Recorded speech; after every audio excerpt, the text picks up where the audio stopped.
channel. I'm Vic. I'm Nick. And we are NV Board Gaming. Today we're taking a look at Praga Caput Regni. This is a 1 to 4 player game. It's designed by Vladimir Stucci and it's published by Rio Grande Games and Delicious Games. Nick is going to give an overview of how you play and then we're going to give our review. All right, welcome to the table for a 2-player setup here for Praga Caput Regni. We're going to take a look at this game. We have it set up for a 2-player game, so it does change a little bit. We got a couple that were preset out, a couple buildings right here, preset. I'm not going to explain every rule in this game. As you can probably tell, it is a massive game. We're using 2 cameras here and to show, everything because there's more board up here. So when I reference things on top of the board, I'm going to flip to another camera and we'll talk about some things up there.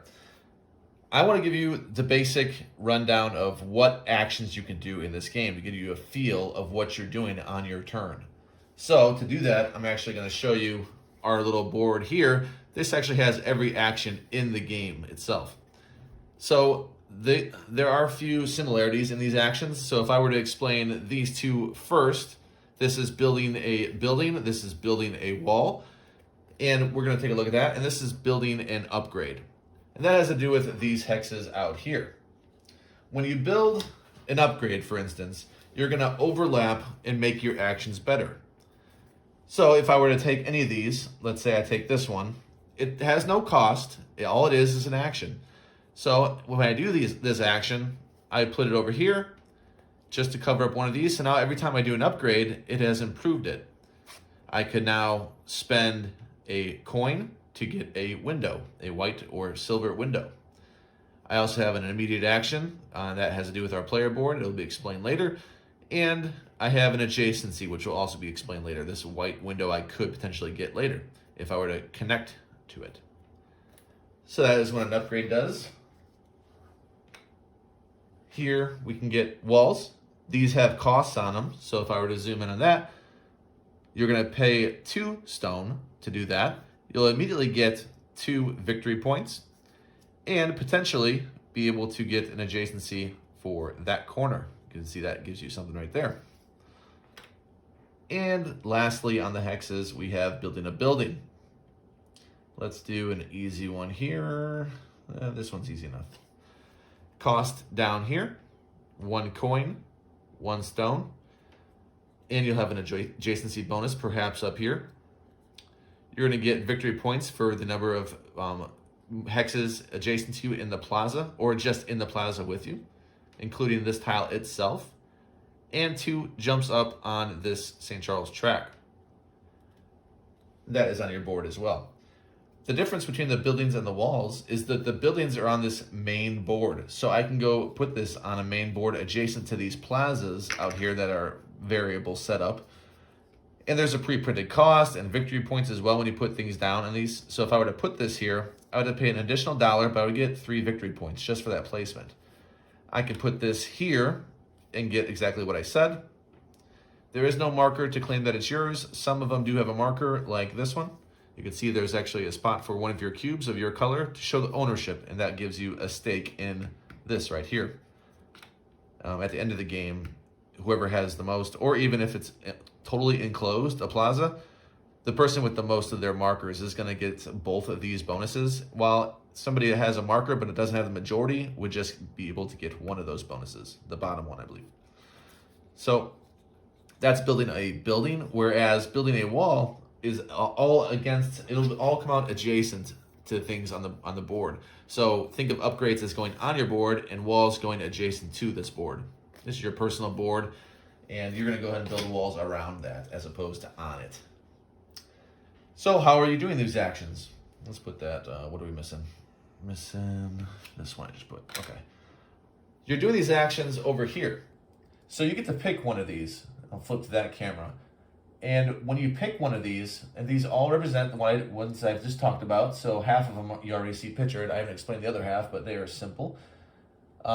When you pick one, there's might be a cost associated with it on the outer edge, or it might just be free, or you might be incentivized to go ahead and take it because they've been on this board for a while, so you're going to get victory points for taking it. You will go ahead and take one and perform either action. So I'm going to take this free one over here and bring it to this camera. And I can choose which action I'd like to do. I can build, or I can do this mine action, do an upgrade of a mine, or take, do an upgrade of a mine right here. So whenever you see the barrel, let me zoom in a little better. When you see this barrel, that means I'm upgrading on my board and getting one. Whereas this one, I'm actually doing a production, so I'm getting everything on my board. So to do that, I'm gonna go ahead and explain a little better because there's a gold one out here similar to that. So the gold is similar to that. So let's go and go through that. So when I do that, I'm either gonna produce everything that's on my board for the stone, the quarry, or I'm gonna upgrade the quarry and get one. Same thing with the gold. I can produce, or I can go ahead and just upgrade and get one. And that will be on your board here. So the top part is for the quarry. If I did it right now, I would just get two stone right here, and that's all measured on this here. Or if I were to do it on my gold, I would get 3 gold. But you could upgrade to make it more powerful when you do your production. So I can keep doing upgrade actions. When I hit a certain threshold, I'm gonna get a bonus that's printed on our board, and that's represented by these, and that just adds on to your, there's a spot for it on both. That just adds on to when you do production. Now I can get this one, maybe that would give me 2 victory points as well. So that's a symbol for victory points, looks like a crown. So 2 victory points if I were to put that on my board when I hit that threshold right there, and it shows it. At the end, I can claim a seal. So as long as I have cubes left that are not used for anything else, I can use that to go to the top camera. I can go ahead and do that over here when I hit a seal to give me end game points. You can see these get better and better, but then they start costing the windows. End game points up there. All right, so that covers those 2 actions. So we've talked about 5 of the 6 actions. The last one we haven't is the St. Charles Road, I believe it's called. It's the road, essentially. That's what these things here are for. When you do one of those, you're gonna move along this road. So if the purple player did that action, they would take this, take a stone, and do the action. They will go on the purple spot here and do the following actions. These are also variable, but I'm just using the ones that are printed on the board for this demo. They would have to spend an egg, which is a resource you do get. They're right here, these wooden pieces right here, or you can use, I don't know why you would, but there's also cardboard ones that have a 3 printed on them, or just a basic one for the 1 valued right here. But just use the wooden ones until they run out. Then you would probably use those cardboard ones because you're not supposed to be able to run out of them. In a 2-player game, we have never run out or come close. But anyway, you can spend eggs to upgrade one of those on your board as you wish. And you can immediately get either 2 stone or 2 gold. And the next action, you're just gonna move along. If you were to pick that action again, you can move along. And just like anything else, your actions can be upgraded, like I mentioned up here. So if you were to take this upgrade, then all of a sudden you have this ability as well, where you can spend a stone to get 2 gold, for instance. These do get changed out after the end of an era, which is like a halfway point in the game. So you will get better tiles as the game goes on. So those are the 6 actions you can choose from.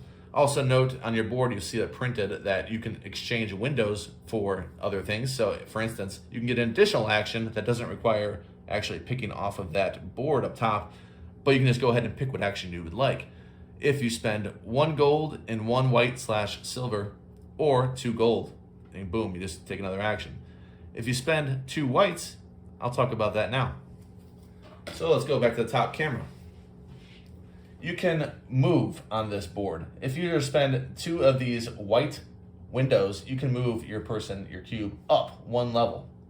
The reason you do that is because you're gonna get points based on how high you get. Also, you're gonna have these symbols on each of these buildings, right here and here, these blue and red right here. So if you were to build a building that had these symbols, you're gonna go ahead and move to the right on this one or to the left on this one. Again, you can get victory points as you get higher up. There's pre-printed spots here. This is also variable because these little steps here, they can flip, they can change. We have different, there's stacks of those. So this one is the basic one that shows victory points on them. Higher you get, the better, the more off center you get, the better as well. Because that's gonna all add up. You're gonna get these symbols out here. Let me show you real quick. You have the blue and the red. I'm going to show you those. You're going to collect those, and those will also help be multipliers at the end of the game for what you're doing over here.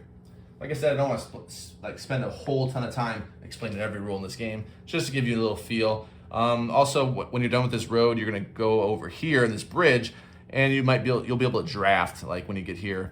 And then if you were to do it again, you'll be able to draft from the gold, even better. Those give you end game points, and this one gives you more of do something immediately. So you can take a look at these, and you get to pick which one you want. Do you want 2 of those, 2 of these, or do you want all these? And then you pick one that you want, you stack it on top of wherever you would like to get those resources or victory points as well. And then the other 2 will go to the bottom. So if I wanted to take that, I'd get an egg and the blue, and these would go ahead and go back down to the bottom. And always you're spending an egg to do that. So you can see that printed right here, regardless of which step you're on. When you take an action, so this one is the one I took, and I got my stone. I rotate the board, and I put this at that first red space up here. And it's going to keep track of the rounds with this cube here. Don't have to know that right now, but you're just eventually tracking rounds with this cube and when this thing drops, because when it spins all the way, and you'll notice it stops. Boom, it just dropped down a level, and now I cannot move it. So that kind of tracked, okay, that round's done. That whole thing's done. So that's a cool little feature. Yeah, I can explain. I guess you got a few different things out here. Let's go ahead and talk about S here for these special structures. If I were to use that spot, I can either get a victory point or use it. So if I wanted to build this right here, this building, and use it for that, I could then use the S symbol for the special building, which is right here. So it has an S on it. There's only one of those on the board at any given time. But if I wanted to use the S symbol, boom, I can. I spend my $3 and I get to use this special one. There it gets a little stronger in some ways. And that pretty much gives you an idea, I feel, of what you're doing. And we're going to go ahead and tell you our thoughts. Hey, it's time for a review of Praga Caput Regni. What a name. I don't like it. Yeah, Vic does not like that name at all. And I don't really care for it either, but it is what it is. There's a lot of the Euros that come out with weird names lately, especially the T series where there's all kinds of random concoctions of letters. Mm-hmm. So, yeah, this one, so that's one strike right there.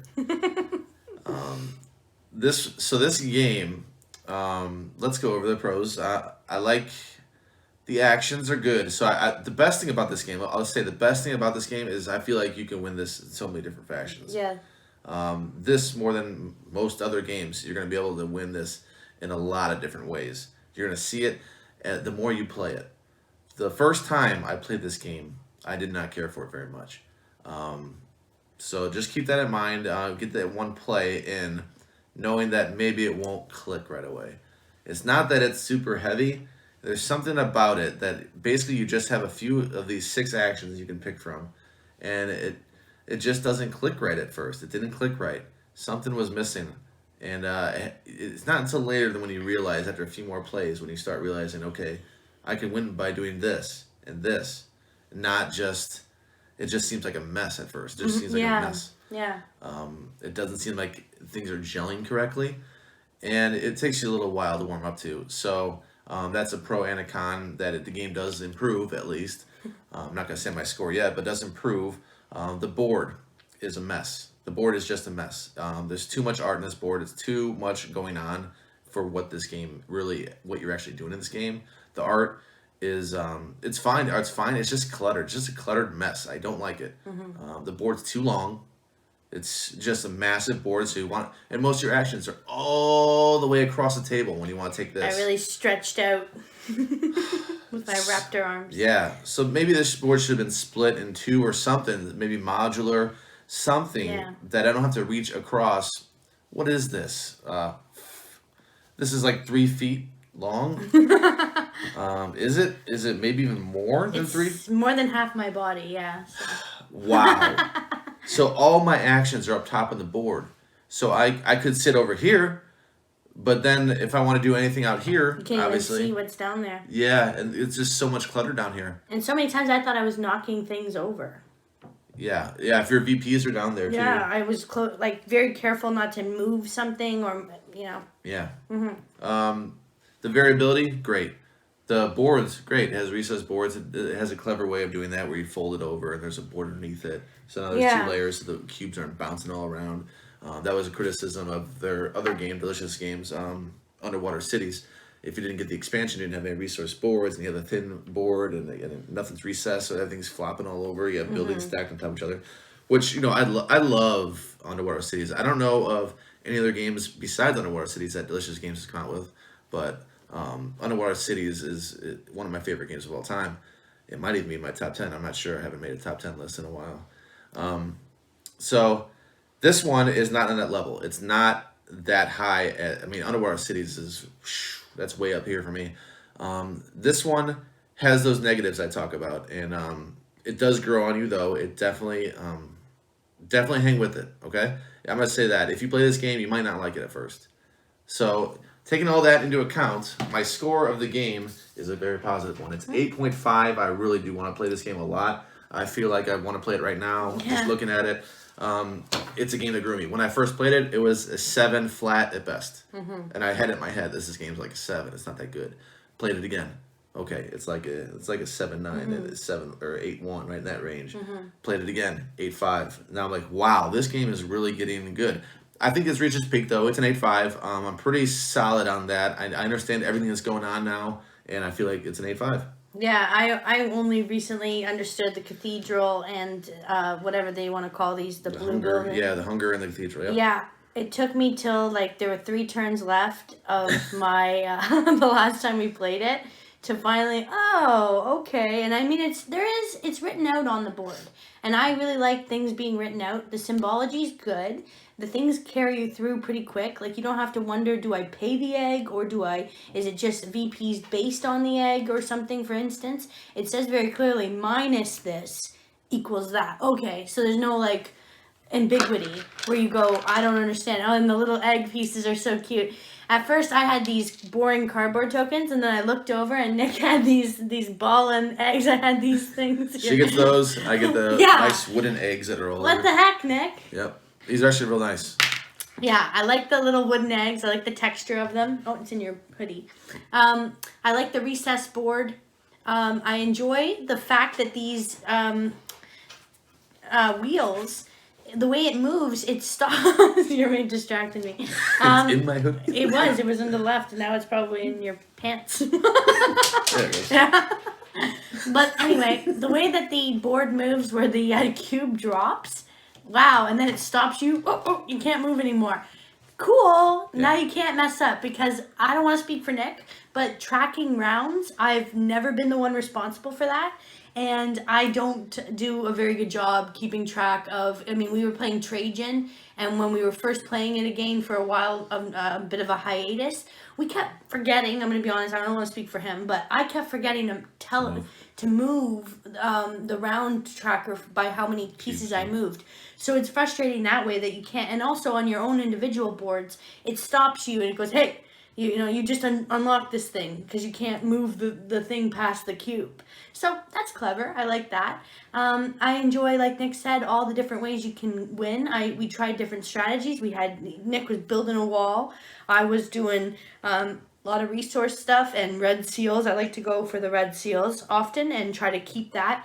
And you have to think about stuff that you're doing, like especially since the game goes by so fast, especially at 2 players. We only played it at 2.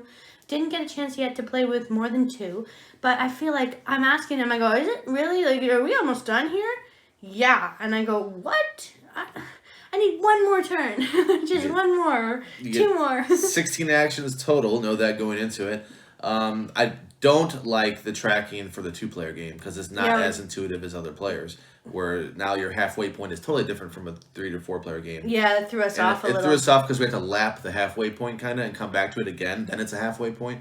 And the rules aren't very good on that. Mm-hmm. There's a little 2 sentences on it, and it's not very intuitive or explained very well for a 2-player game. Yeah. Just know that going into it. I let him do the thinking on that. That's why I would say, how many turns do I have left?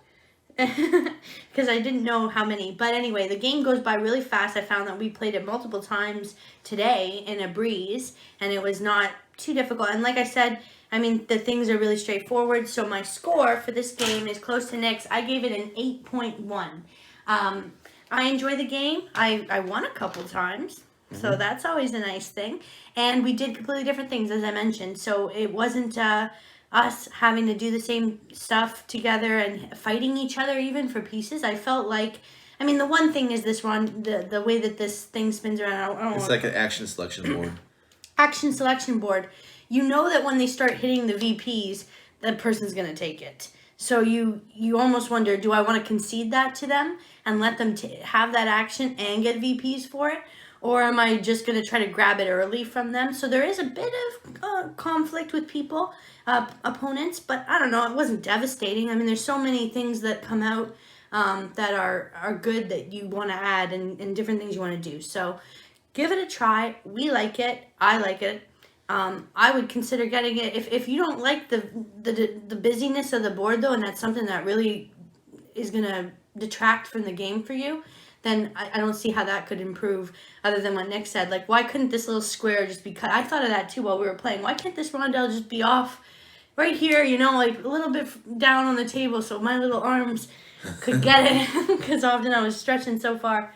But I feel like it'll play better at 3. Yeah. So I wouldn't mind trying it at 3. I don't know about 4. 4 might be a little much. The reason I say it probably better at 3 is because a lot of these plazas down here, these tokens, we don't enclose those very often. We've done it once in all of our plays. It's difficult for 2 players to do that. You have to actually focus on it in order to do that. So that's one thing. I think if 3, we could probably start closing those out, not have to wait for the end of the game to resolve that. Yep. Well, that's our review of Praga Caput Regni. I'm not a big fan of that. Like this video if you enjoyed it, and subscribe to our channel for more awesome content. We will see you next time. Bye-bye. Bye.